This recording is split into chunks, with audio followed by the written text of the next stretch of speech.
Здравейте! Днес ще говорим какво правя, когато съм болна.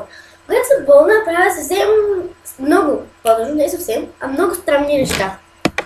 Първото е, вземем една химикалка и се представям на Хари Потър.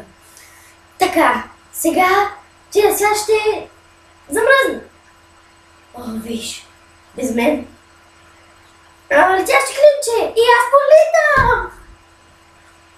Така, следващото нещо, което правя е да си подарявам подаръци. Заповядай да ти кажа първо, не съм пестила пари.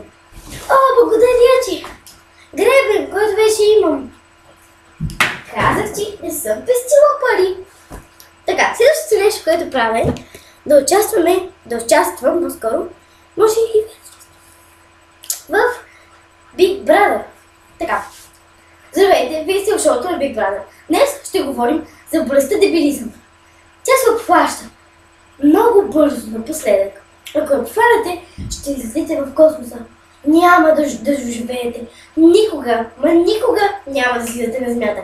Няма да можете да ядете. Дори може да вземете някакви сили.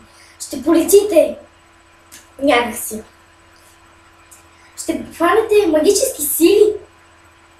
Така, трите близначки, които бяха в Big Brother, Надежда, Вяра и Любов, те казаха на Бойко Борисов, че те са били най-известните дори в Холивуд. Той пък като разбра, той резечи, обхвана дебилизма. С това не приемайте разговори с други хора, които и да са. О, не, аз не ме плащам тази болка. И това беше днес от мен.